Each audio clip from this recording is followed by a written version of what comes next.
তো দর্শক, আমরা একজনের কাছে চলে এসেছি। ঠিক আছে, সে হচ্ছে পেয়ারা বাগানের একজন মালিক। আর এখানে শুধু পেয়ারা বাগান না, এখানে আপনারা দেখতে পাচ্ছেন জাত আমের গাছও আছে, অনেকগুলো গাছ আছে।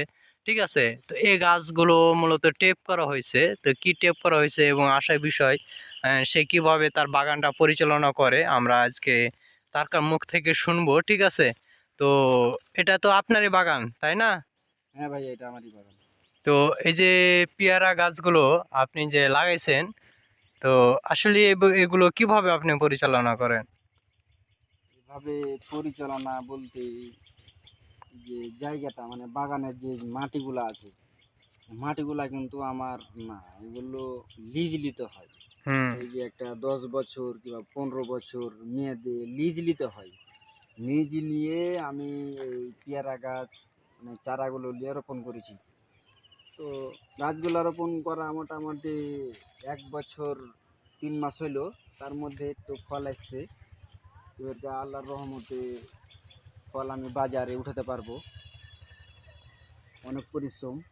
তো কথা হচ্ছে যে এই যে এখন বর্তমান এই সিজনে, এই বছরে দেখতে পাচ্ছি 2025 সালে সবাই এই যে কাতিমন যে আমটা আছে, এই আমটা নিয়ে অনেকেই মনে করেন যে মাতামাতি করছে। আর আপনিও তো মনে হচ্ছে আপনার কাছে কাতিমন টেপ করেছেন, ঠিক আছে না? হ্যাঁ, তো আমি এগুলো রূপালি ছিল। হুম। তো রূপালিতে অনেক মায়ের গেছে। তো আমি বলছি কি যে আমি বছরে 2টা আম নিব। বছরে 2টা বলতে কাটিমন বছরে 2বার দেয় আম। একবার পেড়ে নেওয়া হয়, তারপরেও ফের ফুল দেয়, তারপরে ফুল দিতেই থাকবে। এই যে এগুলো ছাঁটা আছে, টেপ করা আছে, সব নতুন নতুন বাড়াইছে, এগুলো সব টেপ করা আছে, হুম। দেখতে পাচ্ছেন এগুলো। তো আসলে এই যে এ গাছে যে টেপগুলো করা হয়, তো এগুলো আসলে খরচ কিরকম হয়? খরচ বলতে মানে একটা যেটা ডোগা, একটা ডোগাতে 5 টাকা খরচ। মানে ডোগাটা কিনতে, আর যে বেঁধে দিবে, টেপটা করে দিবে, ওই বানা থেকে শুরু করে ও 5 টাকা করে লাগে গানটা। যদি 100টা আমি ডোকা টেপ করি, তো 5 টাকা করে হলে 500 টাকা। ও, আর আচ্ছা। একটা লোক আপনার 1000 মানে 200টা টেপ করতে পারবে।